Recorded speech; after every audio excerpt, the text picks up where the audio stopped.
If you had the opportunity to live the life of the protagonist of a novel, what would you do? Flying on a dragon, while dressed in a beautiful outfit, over the entire kingdom, living in magical fantasies in a world full of passionate and rocky romance. Read novels.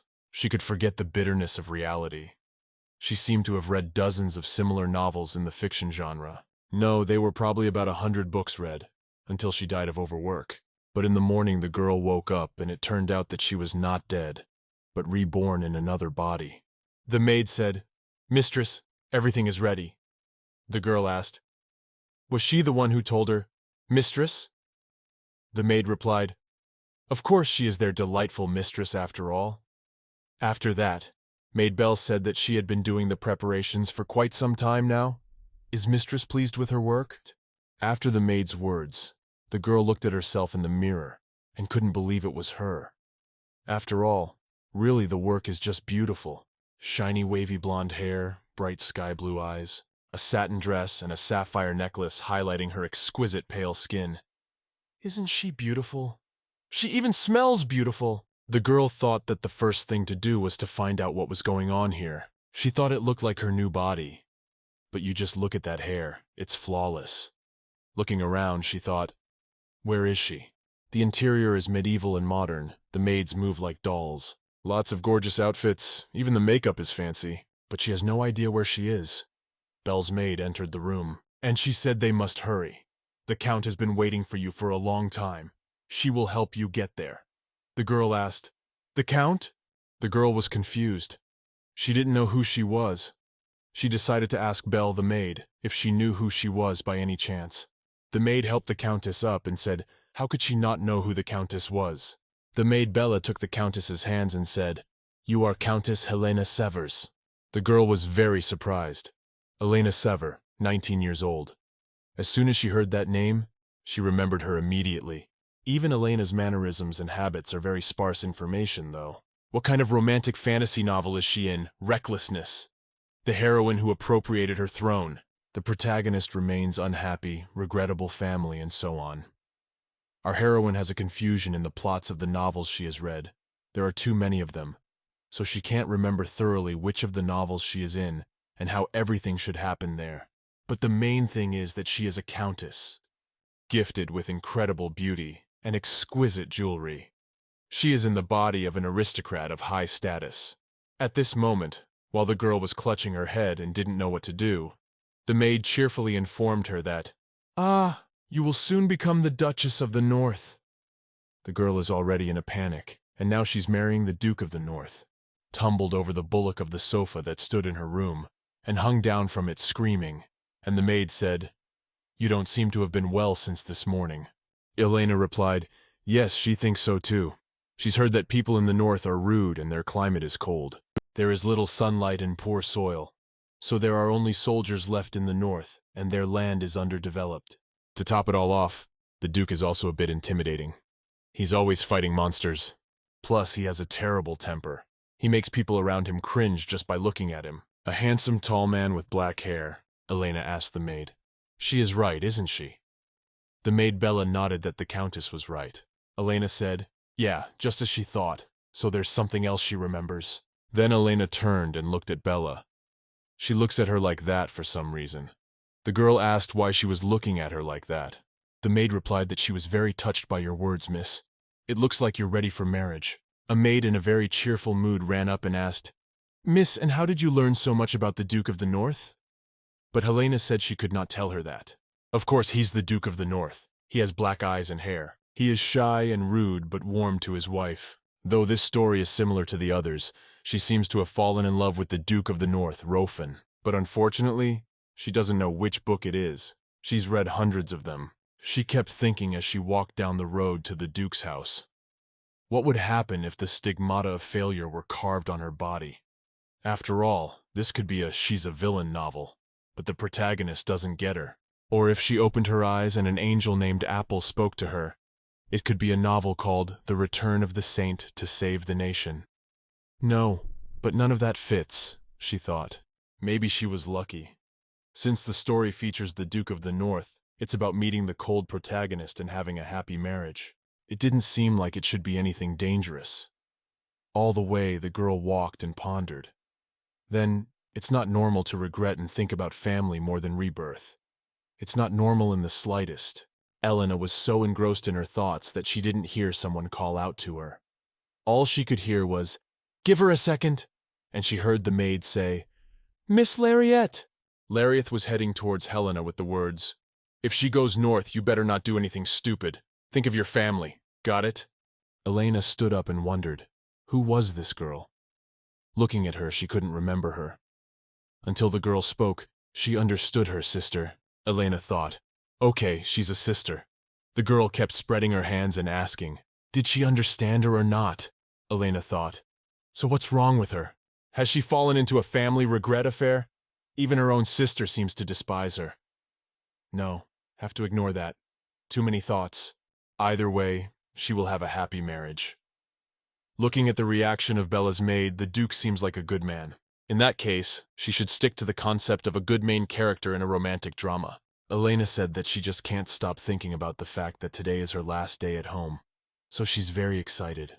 I'm sorry, Elena thought. She kept thinking about it without even realizing the situation. But I guess she could finally accept it. And it was working so far. Well, now you just have to go and live long, sis. Elena turned around and walked away. Suddenly her sister stopped her, saying to her, "Stop!" Elena turned around and asked, What does she want?"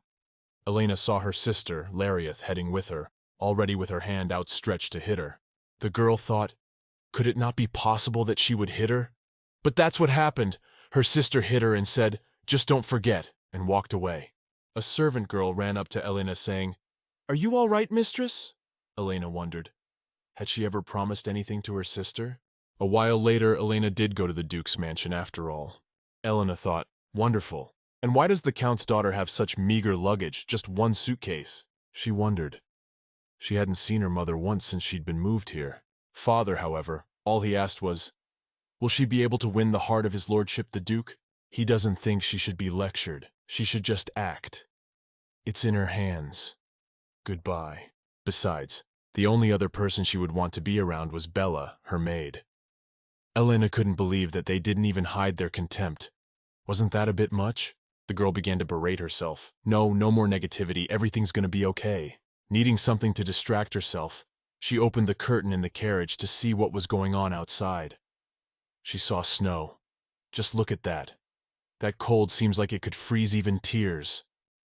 All along the way, Elena enjoyed the beautiful view out the window, from the wonder and pleasure of the beauty.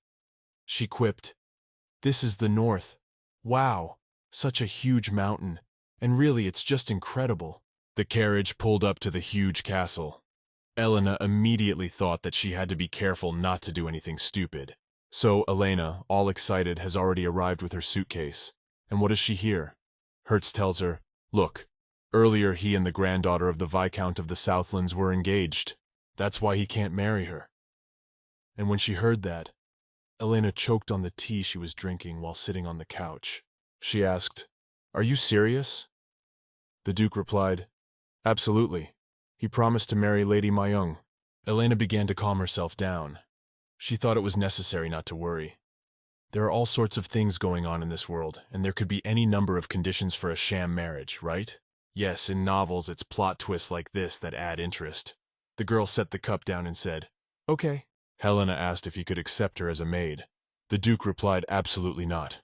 Then Elena decided to try a different way. She said, "If your lordship does not agree, she will throw herself into the northern mountains." The Duke replied, "She won't do that." That's how Elena knew the Duke was adamant. There are times when an abused heroine meets the protagonist to change, all right? Well, still, she didn't want to use those insidious methods. So Elena decided to tell the truth. "Your lordship, do you really not understand why she would do this?" The Duke replied, "No, she has nowhere to go back to. Neither her father nor her sister recognize or love her. She's no longer sure she can cope with her family. The biological mother is probably dead. They never met at the Count's estate. Still, she doesn't know for sure, so she won't say that." She replied to the Duke that she was finally able to leave the house when she said she would marry his lordship. But if she returned, just like that, her family would strip her of all freedom and consider her a disgrace to the family. She couldn't bear to be treated like that. At these words, the Duke thumped his hands on the table and said, "The young lady's advice is to stop." Elena thought she spoke too emotionally, but the Duke replied, "She knows how many eyes and ears there are in this world, and he has a family too. And he got a letter from his family a couple days ago. The Duke says she's acting suspicious. Why is she trying to deceive him? It seems ridiculous." Elena thought, "What is he talking about?" The Duke said she was talking nonsense. Since she's so obviously trying to fool him, he'll tell her straight too. The Duke leaned over to Helena and said, "Countess, he has no intention of marrying her." The girl thought, "Wait a minute. Why is this all happening?" The Duke goes on to say that he feels sorry for her father and her sister, but he won't break the engagement for her either. Taking out the letter, the Duke said that her father said he wouldn't support her if he didn't marry her. "Go and tell your father that he doesn't need the Earl's support in the north, so he will never marry her." Elena said she had a question. "You don't want to marry her, even though theirs fully approves of their marriage?" The Duke replied, "Yes," but he was amazed at her acting and the story of her family not liking her. Helena exclaimed, "Ah!" Turns out she suddenly remembered she's not the protagonist, she's the villain. She's reborn as a villain named Elena. The latest trend in novels is to be reborn as a villain. What to do when you are attacked by villains? Elena smiled at what he said, then thanked him for his great help. Now she had the situation figured out. Duke asked, "Is she going to what, just walk away? And what did she mean by protagonist?" Helena replied, "She's sorry for inconveniencing you. It won't happen again. She's the protagonist of her life, so don't worry about it." The girl picked up her suitcase, thinking that she had almost gotten herself into a sticky situation, hadn't she? Going out into the street, approaching the carriage, she said to the coachman, "Let's go back to the Count's estate. Let's go." The man was surprised, saying he already had. Sitting down in the carriage, Elena reasoned why she was so enthusiastic. It couldn't be helped. The whole point was that there was nothing like being the villain of a novel. Now it's clear to her what's going on. First, the Duke is engaged to Baron Myung's daughter. Second, Helena wanted to marry the Duke, even if by force. Third, her family fully approved of it. Finally, Helena is the villain trapped between the Duke and Lady Myun. Also, as she was saying goodbye to the Duke on the street, she ran into Miss Myun, or rather, she most likely saw Helena. It must have been at the Duke's estate that she met the very same Myung, didn't she? Elena thought she'd had enough. After all, she was different now from the past Elena the protagonist knew. Wouldn't the protagonist show up if he heard the villain had changed for the better? And then a grand love story would have begun. The relationships in this novel are different from reality. Being a villain is the best thing that could have happened. And since she's a villain, no one will blame her for her actions. Elena will take full advantage of this opportunity. The opportunity God gave her was to live another life. Not everyone is so lucky. But first she's going to get some sleep, because she's very tired from all the upheaval and new events. While Elena the Beautiful was sweetly dozing in the carriage, as suddenly the carriage stopped abruptly, and Elena hit her head on the bull of the carriage. The girl looked out of the window and asked, "What's going on?" The guy who was driving the carriage said, "I apologize, ma'am. It's nothing unusual, just a stone blocking the road." Elena got out of the carriage and said, "Wait a moment." The guy replied, "There is no need for you to come out, mistress. I will remove it right away." But Elena replied that she wanted to take a look herself. "Any objection?" The guy said, "No, of course not, mistress. No objection." Getting out of the carriage, the girl thought, that doesn't he understand? After the Duke's refusal, the stone happened to be on the road. Her reading intuition tells her that this is the first important event. Elena lowered herself to run ahead of the carriage to see what the rock was. As she did so, she thought that something always happens before she meets the main character. That rule is still in effect, isn't it? The guy who was driving the carriage shouted, "Madam, why are you doing this? He could have done it himself!" When Elena came running to that rock, she saw that it wasn't a rock, but a black egg. She thought, "What is that? Wow, it doesn't look like a rock, very strange." The cabbie guy kept yelling, "Madam, you'd better go back!" Elena said she would try to lift it. The cabbie guy yelled that. Elena, who picked up this egg and walked towards the carriage, said that as a noblewoman, she couldn't turn a blind eye to something like this. "What if it hurts any of the citizens?" Getting into the carriage, the cabbie boy said, Then let him carry it, madam. But Helena replied, No. What if he gets hurt driving the carriage? I'll be all right. The fellow cabman who had closed the carriage still stood and waved his arms that he was strongly insisting. But Elena replied that he was so much concerned for her safety, it proved that much had changed. But she would drive that egg herself. All her 5 senses are screaming, It's an egg! In novels, demons usually hatch from eggs. If she takes good care of him, he may fall in love with her. Creatures that hatch from eggs usually follow the first person they see. So you have to keep him with you at all times. Okay, Elena's made up her mind. That's great. Now all she has to think about is the demon. It's very difficult for the girl, as she still doesn't know what the story's even about. The carriage returned to the manor, and the butler, who saw the carriage, jumped out into the street, saying, Madam, why have you come back? What about your marriage? Wait, what is in your hands? Elena ran up to the butler, showing him the egg, and said, This is the egg that will change her life. Don't worry, it's not dangerous. The butler said, Madam, this is crazy. You have no idea what it is. But Elena replied that she would take it to her room for now. A great many maids had gathered in the courtyard, and everyone was whispering. Elena told them they didn't have to worry about anything. They had a demon lord now. But the butler replied, What are you talking about, mistress? Now the masters of the magic towers have visited us. In your hands is the boundary stone between the east and west magical towers. This stone is the result of the 100 Years' War. Elena was indignant. What is that? A boundary stone? Not an egg? How is that possible? Elena is swooning about saying goodbye to her romance with the Demon King, and the butler shoves her in the back and says, You should apologize. They look friendly, but he doesn't know how they really feel. Elena asked the butler, What does it matter? The butler answered her, What happens if the magic takes action against us? You should be careful for the sake of your family. Elena thought, The mages will take action against me. Could this turn out to be a love story with the master of the magical towers?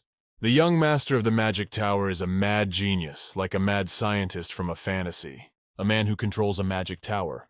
Isn't he a better option than a demon king belonging to a different race? The butler reminded Elena again that it's up to you now. Do you understand that? You hear it.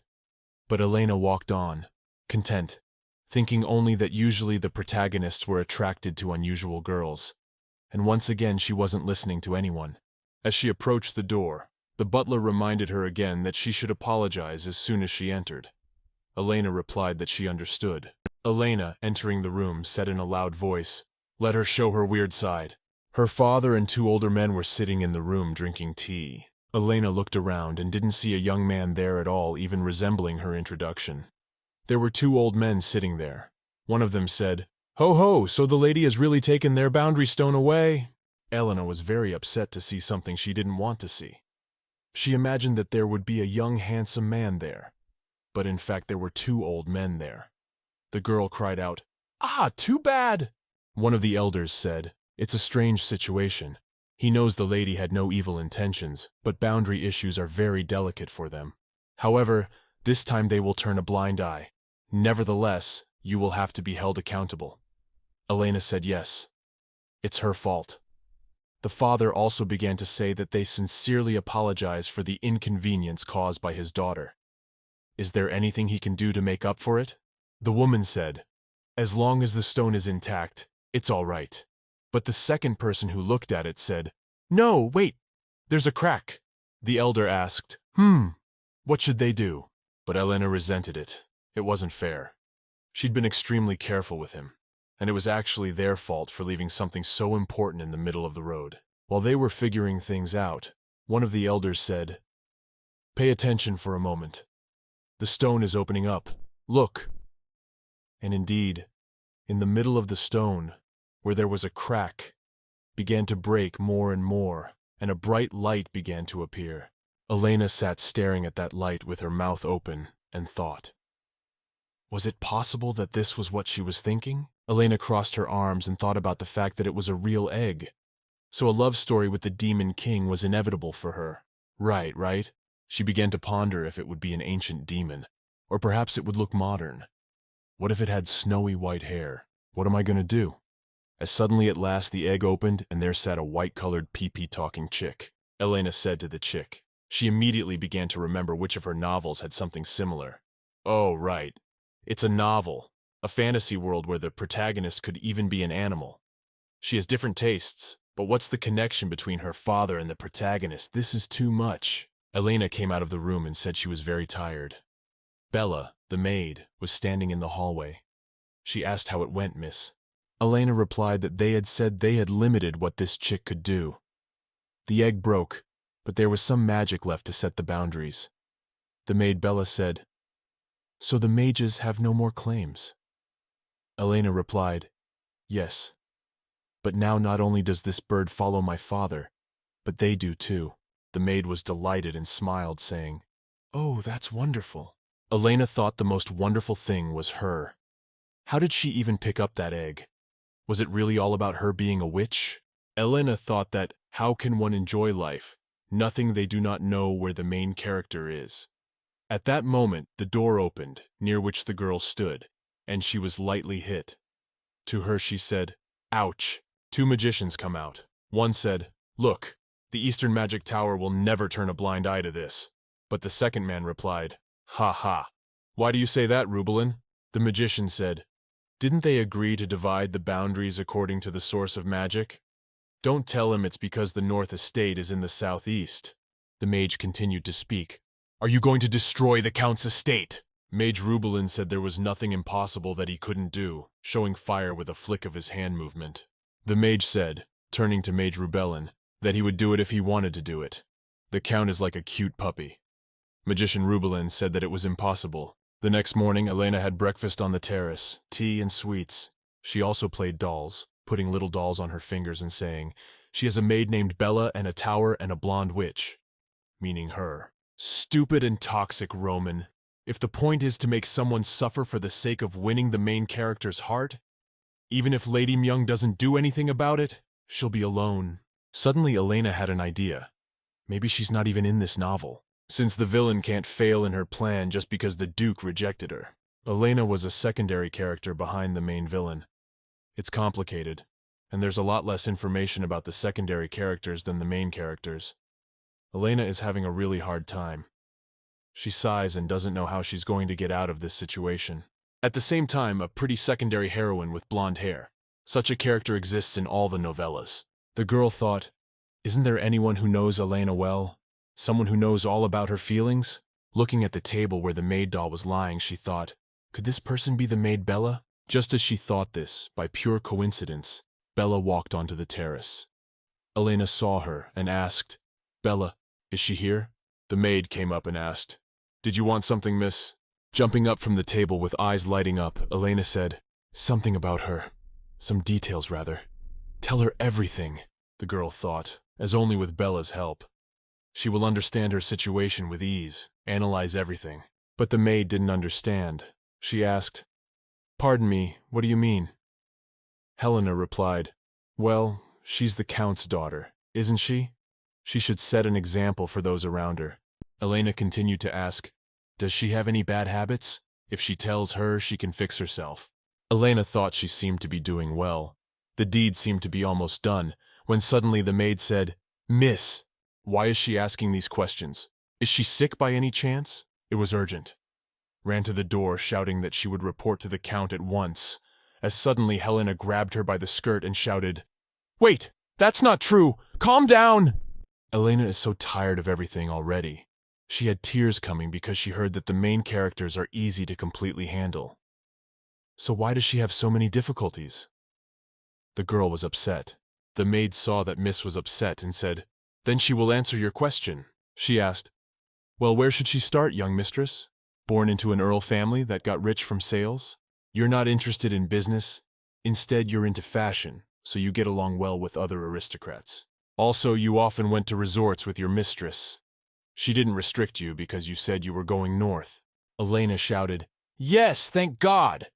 She was alive, but she said it very quietly. Even though the maid listened, she didn't hear anything. Elena thought, "Whew, she almost gibbered stupidly to the Duke that her mother died after she was born, so the family hates her father, mother, Lariat. Too bad." Elena asked the maid. What about her friends? The maid hesitated and began to say, and Suzanne seems to have a hobby of collecting dinner sets. Maria is interested in embroidery. Elena hesitated for a moment. That's unnecessary, I guess. Sure, they might get along, but why go all the way out here to hang out with friends? In her past life it was difficult, so her life ended because of hard work. She is here because her life wasn't hard enough to die. She doesn't want to labor being a rich aristocrat this time. It's just sad that she didn't have a relationship with a good man. Elena asked the maid one last question. Who is the most handsome man in the Empire? After all, with a face like hers, she must be dating someone handsome. Elena finished communicating with the maid. She seemed to have learned everything she needed to know. Walking down the corridor of the manor, she speculated about the candidates Bella had told her about. Handsome men. Crown Prince Klaus Erdeke, or Second Crown Prince Rudyard Erdeke. They have a certain charm about them.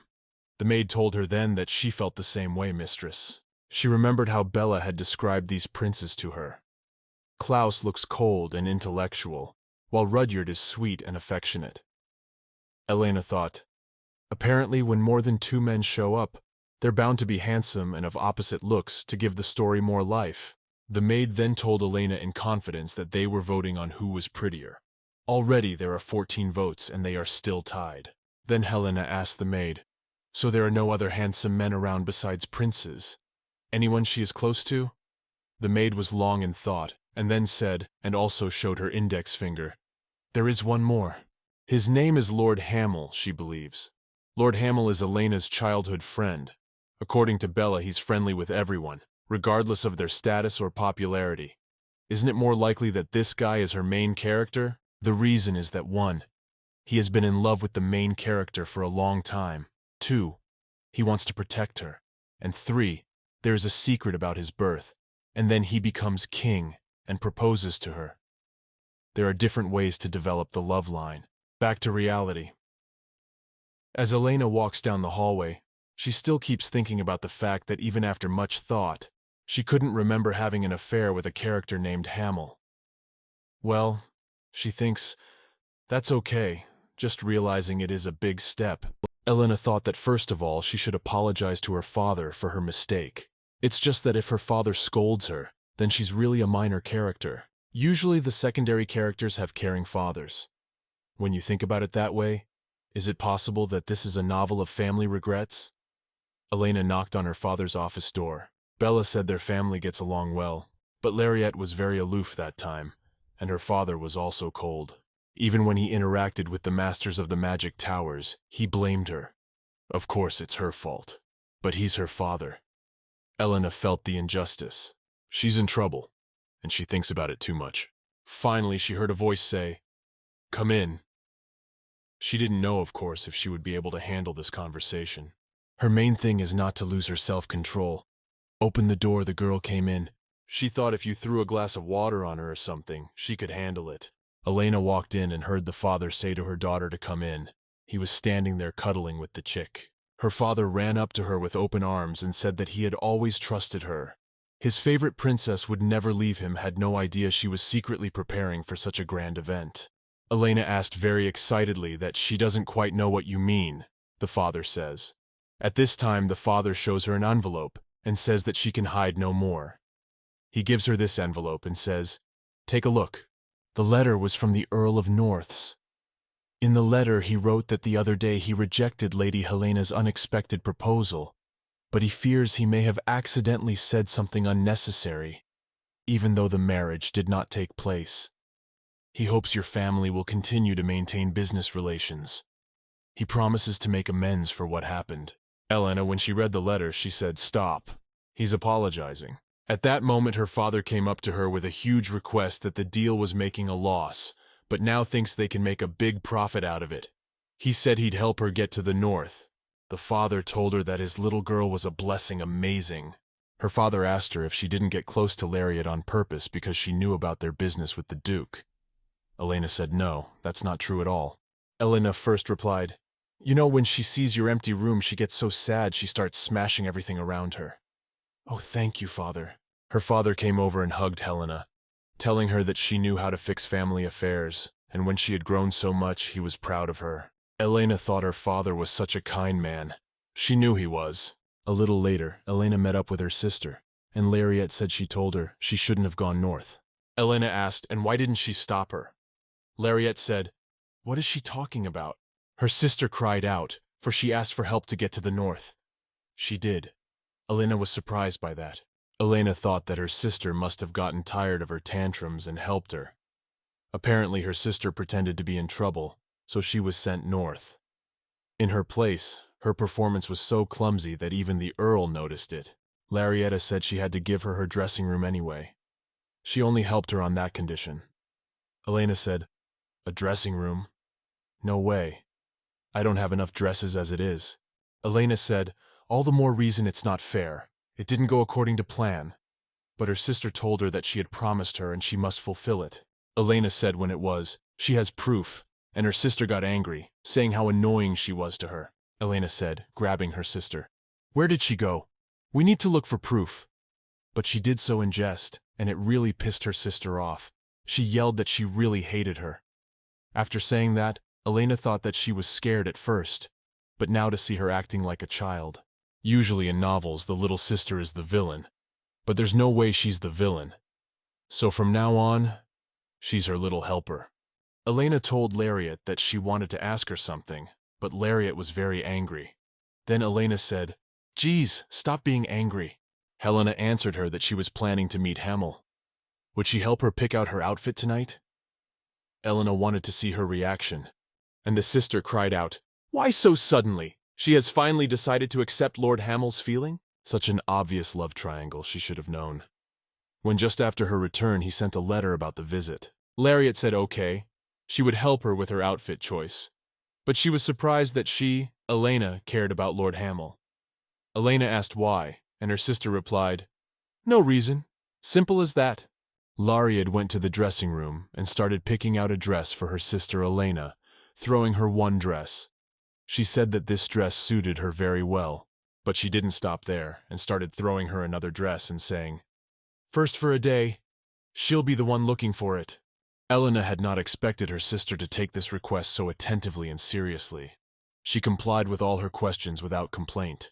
Lariat, while the closet lady was picking out a dress, found something and said, "And this is hers." Elena interjected, "What exactly?" Lariat showed the blue-colored crystal in her hand and said, "Here." Elena looked at this crystal and thought it was the original one. Elena put it there. "He seems like an important subject. It's best to avoid misunderstandings." Elena replied, "Yes, it's hers." After hours of picking and searching for her dress, makeup, and hair, Helena was ready. And just at that moment, the maid announced that Miss Lord Hamill had arrived. When Elena heard that he had arrived, she immediately ran to the door to meet him. But at that moment her sister grabbed her hand and asked if she was really going to meet the Lord. Elena asked her why she kept asking. "We'll talk about it later." Elena thought it was just the luckiest version of a childhood crush Elena had had in a long time. However, Elena had been ignoring his feelings. It was time to change that. She knew it was perfect after all her lovemaking misery at the moment. Elena thought, I wonder if he would have understood if he had seen Lariat's reaction. Running into the room on the wings of love, Elena screamed, "Hamill!" But then at one point she was upset when Hamill turned and said to her, "Hello, Elena." The smile on the girl's face disappeared. The guy asked how her trip to the north was going, and Elena thought that Hamill wasn't so handsome. She had expected more. Elena and Hamill sat down at a table to drink tea. Hamill told Elena that she looked beautiful, and she didn't even call him Mr. Bear. Helena replied to him that they were children then, but she should address him differently now. The boy said that he had heard that Elena had grown up and become much wiser. The girl felt embarrassed and blushed a little. Elena looked at the guy and thought, why was Belle praising Hamill so much? He's not ugly, but he is somewhat unkempt. He certainly wouldn't be the main character in a novel. Doesn't his nickname, Mr. Bear, mean that Elena didn't see him as a man? It's certainly not quite what Elena expected. She's even a little upset. She doesn't like it very much. The boy asked Elena if she wanted to take a little walk. He had wanted to look at the Count's estate for a long time. The girl answered that she didn't mind. Then he stood up and gave her his hand and said, "Great, let's go." Elena thought, wow, he's got manners. When she touched his hand, she noticed that his hands were quite large. When they went out into the garden, Hamill walked in front and Helena behind. She walked that way on purpose so she could get a good look at him. She thought she understood now why Bella had praised him so much. He looks great, a tall, strong guy with very strong arms. Even the maids who were in the garden were whispering that, goodness, Lord Hamill was so handsome. They would like to touch him just once as they walked by. Elena heard and thought that at least everyone around them was saying that. So he must really be that good. Elena thought she didn't know what to do. With a little effort, he could be an exquisite man. Suddenly Hamill turned around and said, "Elena!" He actually wanted to see her to say something. Elena immediately thought, he's probably going to confess his love to her. The girl thought, didn't the owner of the body realize this before? She's very embarrassed and waiting for her confession. Hamill coughed and said, "Elena." While Hamill was trying to speak, Elena was already thinking to herself that she's finally found a husband and she's okay with it too. But Hamill said something completely different from what she expected. The guy said that he had actually signed up to volunteer for the Western Guard. When Elena returned to her room, the girl had lit the fireplace and was very upset. Having sat down crying, her sister came to her to calm her down a little. Lariat said, "Sis, stop crying so much and come up. Why did she light the fireplace if it's not cold at all now?" But Helena said she couldn't light the fireplace. It wasn't fair. Lariat asked, "Wait a minute, she seriously likes Hamill since when?" Elena replied that his nickname, Mr. Bear, was cute. Elena is very upset and crying and sits up, and her sister comforts her by saying, "But she, what, seriously, up her nose?" Her sister asks, "Well, what happened? Come on, tell me." And then Elena remembered how it was when he told her about it. As they stood in the garden, stem to stem, Helena said, "He joined the Western Guard. Why?" Hamill asked if Elena knew what his favorite dish was, and how he spends his weekends. Elena realized that she couldn't answer any of my questions. After all, he knows nothing about Hamill. The boy laughed and said, "Does Elena know he liked her?" He thought, one day she'll notice it if he's always around. But then she went north. He was wrong. Helena ran up to him and told him that she had gone north on business. When Hamill replied, "Yes," the Earl said that she had gone to negotiate to settle some matters. Hamill said he knows she enjoys spending time with him, but that doesn't mean she likes him, so he's going to end his thoughts and feelings for her. It's not going to be easy. It was hard for him to love her all this time, but it's a nice memory. He apologized because it was probably unexpected. But he doesn't expect anything from her now. She might not care. Though still, he said he always liked it when she called him Mr. Bear. Already in the room, Elena is screaming about what he said. And this, she can't believe it. He said it, and Moore starts sobbing. She lost all her novels, ending up in a real book instead. Wasn't she supposed to succeed? How hard this is for her. Lariat said that, but after all, she never liked Hamill because she thought he was a simpleton. Why did she fall in love with him so suddenly? Is it strange? Sister asked, "Did it have anything to do with the Duke of the North's rejection?" Elena said, "Why?" She asked about him, and her sister said, "And no, come on, he's such a handsome man." Elena sat up. Desperately, she said, why does she always fail?" But the sister replied, "What does she think? It's so easy. It's better to vent your emotions here and she'll feel better." Elena said, "Hamill is an idiot. How could he?" Lariat then asked if she liked him. So why did she let him go? Elena replied that she told her that she couldn't answer his questions about what he does and what he likes. Lariat then replied, "Okay, but she knew everything, didn't she?" And Lariat started saying that his favorite dish is roasted asparagus with lemon juice. And on the weekends, he likes to go to the town market. I mean, she said you went shopping, but it wasn't a date. Elena said, "What?" She said this. Lariat replied, "Yeah, since she doesn't remember, I guess she wasn't sincere." And then Elena realized that her sister remembered everything. Does that mean she likes Hamill? Yes. What did it matter now? Elena stood up and screamed, "After all, his feelings for her have already cooled down. So unfair. She never thought something like this could happen." Maria said she understood her sister. If she felt so bad, she would go and beat him up. "Wow, really?" Lariat replied. "Yes." Lariat repeated that she is very strong. Elena said, "Liar." The sister replied, "We'll just see." Elena said she would then later give Hamill a good aggro on the head. Lariat said that if she really wanted to, she would join. So don't get too upset, Elena, was pleasantly surprised by those words. Helena offered to pick something from her closet because she was so nice. Lariat replied, "It's only at times like this that she can offer." Elena never thought her sister would turn out to be so kind. With a tight hug, Elena said that from now on they were real sisters, and the original plot was going to hell. She wouldn't follow it. She'd rather be happy living with her sister Lariat. The next morning there was a voice. "Elena, your mother is here, and you don't even show up. What do you mean by that?" asked Elena's mom. But Sister Lariat replied, "Don't be so harsh, Mom. Elena is suffering for love. It just happened." Elena lay there, still tormented by thoughts of what she was doing. The frustration wouldn't go away. Shouldn't there be some advice from the system or instruction now? She can't even maintain a relationship with a childhood friend. So why exactly did she get into a love affair? Elena jumped up from the bed because something is not right here. The plot is a little crazy, but still. The girl had tears flowing and a crazy smile. She was already going crazy little by little. But suddenly she thought seriously. She thought it would be a good novel with a simple love line. But she had morphed into such a complex character. She needs to think about this genre that combines medieval and modern elements. She doesn't understand. She doesn't remember. The setting and everything going on around it is just too weird. But it's still a cliched book. Also, there's no way a story with so many handsome men can't have romance. Even Hamill is handsome and in good shape. The girls are enamored with him. But despite this, there is no romance. So what's the point of this novel? Elena sighed, saying, She's giving up. Right. She'll just forget about romance and enjoy this life. After all, she's Elena, the daughter of an earl, who doesn't have to study and work every day, right?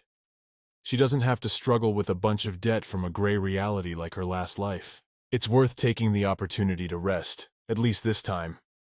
But on the other hand, she's anxious. It's set in someone else's made-up world. The protagonists here are not in full control of their lives. It means that if this world collapses, they will lose their loved ones.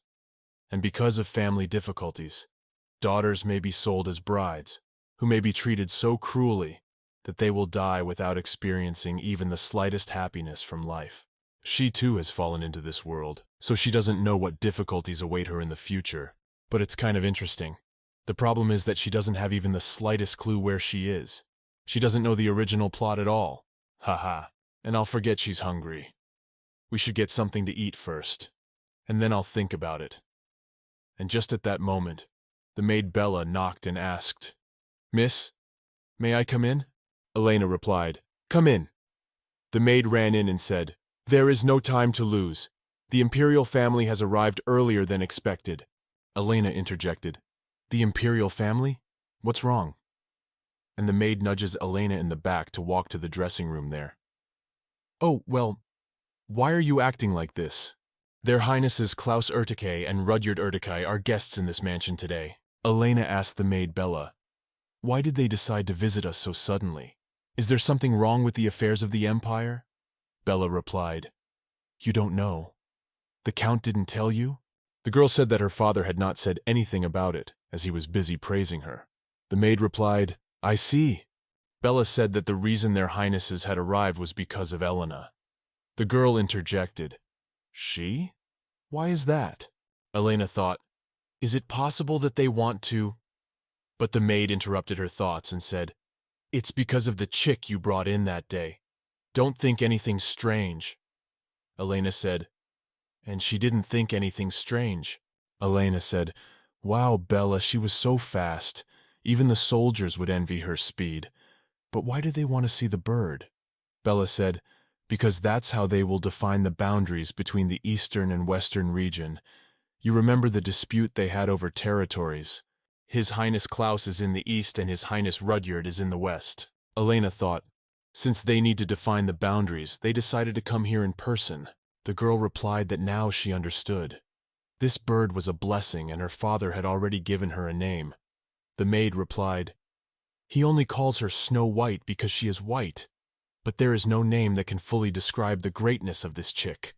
And then Elena thought, wait, what if none of them play the male lead? The Duke of the North is a demon, the genius mage and Hamill. They all turned to dust and disappeared. Elena grabs her head again. She's afraid of making a mistake again and turning her story into a tragedy. There would be nothing strange about being rejected by the Crown Prince. Although they shouldn't even have maids, should they? Or maybe they do? Suddenly, she saw her sister Lariette in the hallway and asked what was wrong. Elena screamed, "Why is she wearing her dress?" Lariette said, "Stop making a fuss. She had to give me her dressing room anyway, didn't she?" Elena said she never said that.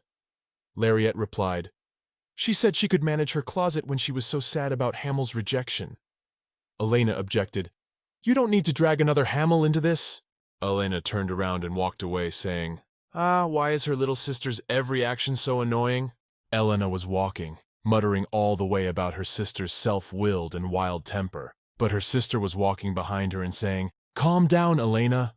When Elena went downstairs to the reception room where they always meet the guests, there were servants running around, all fussing, unclear about the prince's arrival or something. It was the first time Elena had seen everyone so excited. The butler announced that first Prince Klaus Urticae and second Prince Rudyard Urticae had arrived. Elena thought that their appearance clearly indicated that one of them was the protagonist. The Count and Countess came out to greet them and said, "Welcome, Your Highness the First Prince, and Your Highness the Second Prince." Everyone bowed to each other. The Count said, "Your visit to our humble estate is a great honor for us." One of the princes said there was no need for such courtesy, but the Count replied that they had met many times in the tower. "But can he be disrespectful to Your Highness?"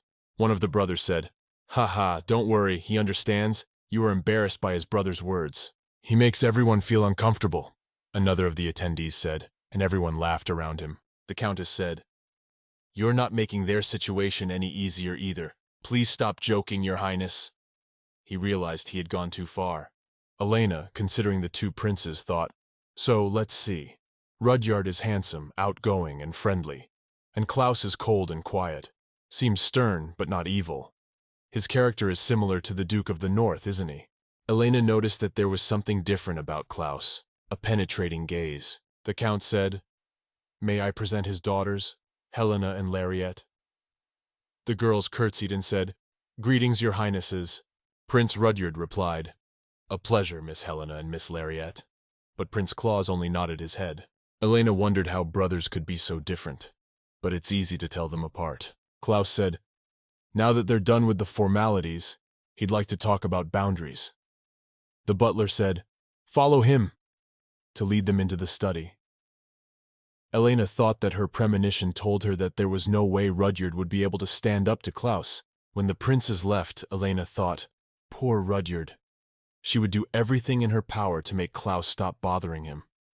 She thought for a moment and forgot that not everything could be said out loud, and said she liked Rudyard better. Too bad, at that moment her sister was standing nearby and heard. She interjected Elena what she had said.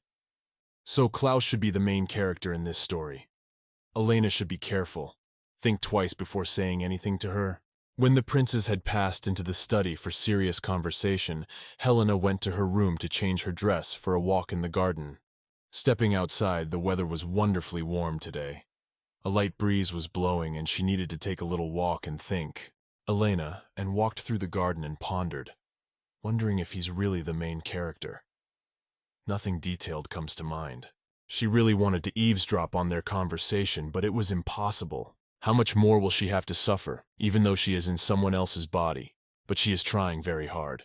The real Elena should be grateful to her, even though it seems like she's doing it for herself.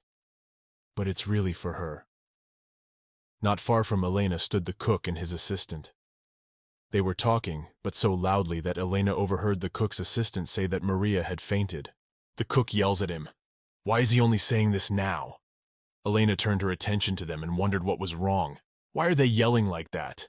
The assistant says he just found out himself. Miriam said she fainted coming down the stairs. The cook then replied, "That means we don't have enough hands in the kitchen. The two princes of the empire will be at this banquet. What should they do?" The assistant replied that he didn't know. The helper said, "He could ask Mrs. Elena for help." The cook then replied, "What is he talking about?" The helper replied that the young lady once said that she likes to cook and she is good at it. It's working out. Suddenly she could help them. At this point, Elena heard everything, standing up because she's not far away. The head cook yelled at the assistant, "Stop talking nonsense and get back in the kitchen!" The assistant yelled, "Got it!" and ran to the kitchen. The cook was left standing in the hallway thinking. He thought he was alone, so he spoke aloud. He said, "How can you ask a lady for help no matter how hard and loaded they are?"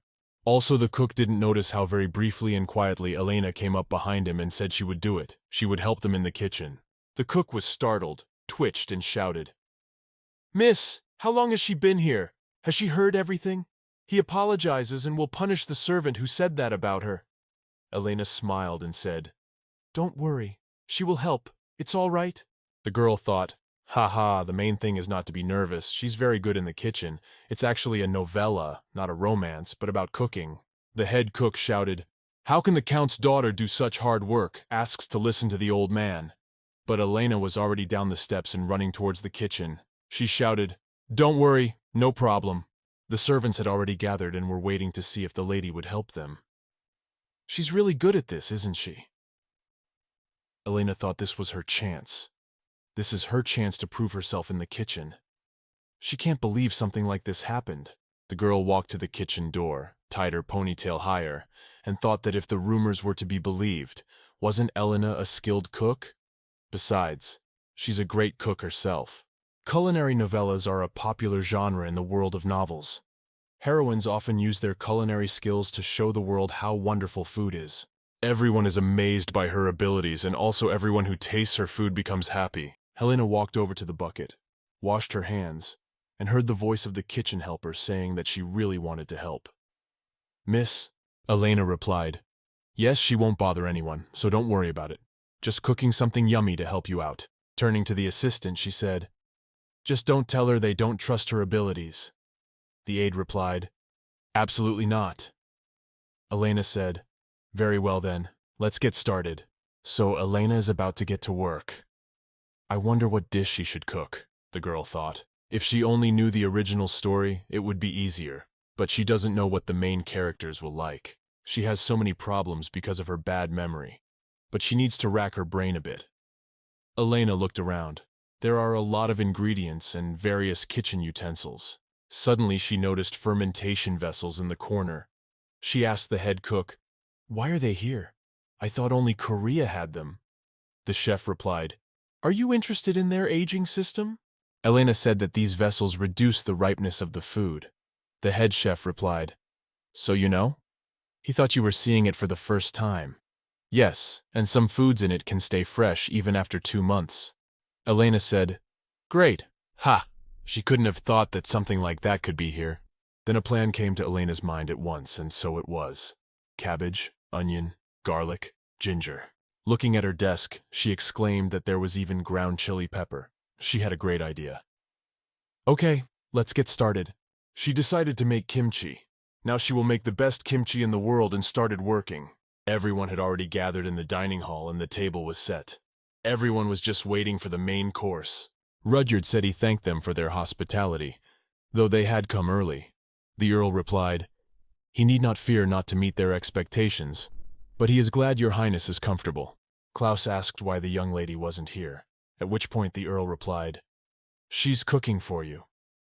Rudyard interrupted and said, "Really?"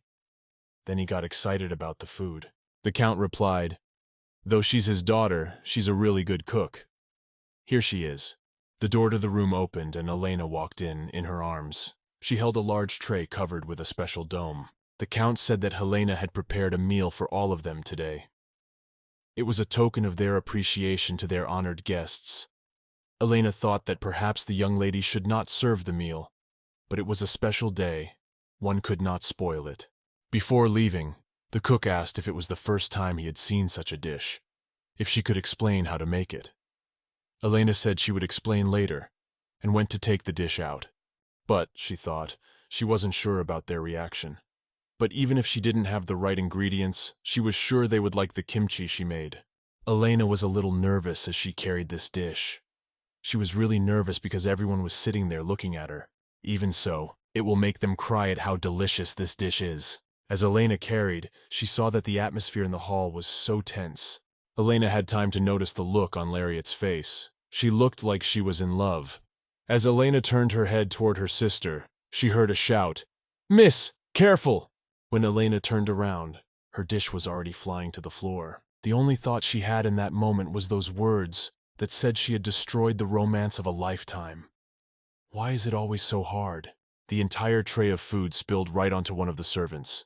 He shouted, "I miss! His eyes are burning! Somebody get some water!" Elena was very upset. She thought, why is it like this? Did she do something wrong in her past life? The servant who got it all poured out said it was all right. They brought him some water and he washed his eyes out. Elena thought she'd ruined everything. She tried so hard, but it didn't work. What was she going to do now? Rudyard came over to them, leaning on the floor. He said that at that moment, the servant on whom all the tray had spilled out thought the prince was going to clean up the floor. And he said, "Your Highness, he will clean it up himself." Prince Rudyard said it was a poisoned needle. Elena was almost fainted at the sight of it. Rudyard asked this servant. The average person would not feel this, but the servant replied, "Sire, it is not. They only use it for sewing." The prince asked, "Really? If this is a sewing needle, where is the thread?" The servant began to excuse himself. "It's not poisoned. It's just a needle." Then the prince took a spoon, brought the needle to the spoon. Touching it, black smoke went out. He said, "Unpoisoned, you say?" The servant shouts, "Your Highness, it's not like that. It's not his, and it's not his fault. It's unthinkable that he would try to harm you in this." Elena thought, an unexpected development. Her mom ran up to her after hearing that the needle was poisoned and asked, "Elena, is she okay?" Elena thought he wanted to use her kimchi as a weapon, but they caught him quickly. How awful. Elena was upset, and because she had almost caused a disaster again. Helena was lifted from the floor, put on a chair for the girl to come to her senses, given a glass of water, and the servant, who claimed that the needle was not poisoned, was taken under the arms of two other servants to restrain him. He might run away. Helena's maids ran up to her, began to ask if the lady was hurt, if she was all right. One of the servant girls said that the young mistress had prepared this dish, unknown to anyone, to catch the murderer. The rest of the girl maids supported her, saying that the mistress had foreseen it and foiled it. Only Elena sat there thinking as her heart pounded. This is a poisoned needle. Rudyard was approached by Klaus and said, "Brother, let him look at the needle." Taking the needle in his hands, Klaus asked the servant. He was going to stab one of them with something like that. But the servant said no, he wouldn't dare. Then Klaus said he rolled up his sleeve and pierced his arm with that needle. He asked the servant if that was what he wanted. Everyone started shouting, your Highness, that you have red blood flowing from your hand." Then Klaus showed everyone his hand and said, "It looks like a regular needle." Then that servant shouted, "Yes, it is as expected of your Highness." Klaus replied, "Except he doesn't forgive the attempt itself," throwing the needle toward the servant. "Get out," he said. Tried to excuse myself by saying, "Your Highness, it was a misunderstanding," when Klaus replied, "They will arrive at the Imperial Palace, and they will work it out there." Then Elena, hearing all this, thought, yeah, amazing, he's immune to poison. How many assassination attempts he survived, a prince's life isn't easy.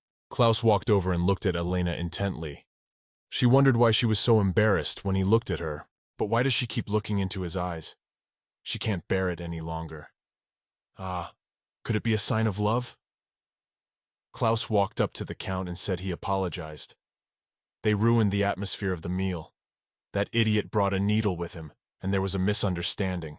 The Count replied that it was their fault, they hadn't supervised him. But Klaus interrupted, saying no. "Count, don't blame yourself." Klaus replied that he had enjoyed the dinner. The cook's skill was beyond praise. "Well, they must go. They will send you a letter." The Count replied, "Of course, your Highness, it will be waiting. Thank you for today." When everyone had dispersed, Elena laughed and then thought, oh, such a nerve-wracking day. Those princes, Klaus and Prince Rudyard, they must be important in this world. But the problem is what their opinion of her is and how they will affect her life. The kimchi dish operation quickly failed. After they left, there was nothing she could do. Elena thought, should she ask to bring the lariat with her? She's not sure if she can convince her father alone. But if they team up with her sister, maybe they can convince him. Elena noticed that her sister looked sad as she stood at the window. She thought that she must have been preparing for this day for a long time, and it was obvious that she would be upset about this incident. Elena thought she should apologize. She walked up to her sister and said, "Lariette." She apologized for what happened. The sister replied that why was she apologizing? If it wasn't for her, a terrible thing would have happened. On the contrary, she's grateful to her. Thanks to her, His Highness wasn't hurt. Elena said she was glad to hear that. Elena decided to take a walk in the evening to get away from the day's troubles. Her mind kept going back to that dinner. After all, they had made it look like she had figured out the enemy's plan and had done it on purpose. She doesn't understand how they even thought of it. But on the other hand, it's good that princes feel that way. No, it would definitely benefit her and be a good stepping stone to start their relationship. Walking around, she knew she was walking alone, and so she sometimes said aloud, "Well, it's better not to worry so much." Suddenly a man's voice answered her. "And why does she worry?" Elena turned around and exclaimed, "Oh, what a surprise! Why did you sneak up so stealthily and take her by surprise?" The guy said goodnight, forget what he said, and got ready to leave. Elena exclaimed indignantly, "Hey, Your Highness, you can't just embarrass her like that and walk away." The prince replied that he had no intention of embarrassing her. Laughing, he replied that her facial expression was really funny. In any case, she thought of him. Elena was these frank words. Yeah, and from a prince. She thought, wow, he really is amazing. He should probably be the main character for sure. Yeah, no, he's definitely the main character. His face is so handsome, the girl stammered, and that she was sweating. The prince asked, "Miss?" And then Elena thought, wait, this is a chance. She's sure that something is about to happen. We need to calm down. Calm down, Elena. She's not going to mess anything up this time. Then she decided to answer him. How could she, an ordinary lady, carelessly think about your height? She was thinking about what opinion the people around her had of her. The prince asked, "What did they say to you?" Elena replied, "It wasn't a big deal. They just thought I made the whole thing up and prevented an assassination attempt." But Elena had completely different thoughts in her head. She was thinking about the fact that she wanted to take him for herself. "He's handsome and smart," the prince replied. "Oh, that must have been very embarrassing, young lady, tipping food on a man." And then suddenly the prince said she was in luck. The man she tipped her dish on turned out to be a suspicious fellow. Also, for her information, it wasn't brilliant at all. She just fell. Elena held on as best she could, standing up and smiling at him. For every word he said, she thought, not this time she wasn't going to babble anything. She wondered what he seriously thought she was panicking about. After having endured so many awkward situations already, there's no way she knows what this affair is trying to do to her. But, is she in for another meltdown? Elena asked, "As expected, did your highness calmly endure the poison needle's prick?" The prince replied, "It was a simple needle. It must have raised a lot of questions for her." Elena said, "My God, she's sure he was right to call that needle poisoned. Did she really get it wrong?" The prince said, "Didn't he prove the needle was harmless by sticking it in himself? He thinks she was so embarrassed by her fall that she couldn't see it." Elena said, "Your Highness, didn't you disarm her with your ability? It's not a skill that can be achieved by persistence alone. You must have some secret." The prince asked, "What?" Elena replied that she had read a popular novel earlier. But the prince replied, "What is this nonsense? What is she talking about?" Elena got upset. Doesn't he, have any superpowers? This seems like a novella without the typical cliché. The girl thought it wasn't a big deal that there was no superpower. Whatever, she thought. She made a mistake talking to that idiot prince. She told him, in any case, the prince will not punish an innocent man for injuring himself. The prince replied, "What if he doesn't?" Elena said, "Then it would turn out to be a problem." Then the prince said, "It is she who speaks to the prince in this way. He understands why Duke Rofen rejected her." Elena thought he was mocking her. Then she said that it wasn't that she wasn't sad about what had happened. He wouldn't mind if she left so he wouldn't disrespect her even more. The prince replied, "All right. Thank your highness, Klaus." And Elena turned around and walked away. Walking down the road, she thought what a terrible character he had. The kind of thing you don't normally say so bluntly. She was glad to see him. But from now on, they won't meet again. Now she's just going to enjoy her life like she said earlier. The next day morning, everyone gathered for a joint breakfast. The Countess asked the Count, "Are you going to the Imperial Palace?" The Count replied, "Isn't the border between the two regions blurred now because of Snow White?" The Count said, and so for the moment, they said it was best to move Snow White to the Empire's territory in the very center. The Countess asked the Count, "He looks worried." The Count said he would be left alone until a certain boundary was established. The Countess replied, "Then who is in charge of him?" The Count said, "You can look after him a little in his place. He won't be able to help as he will be away."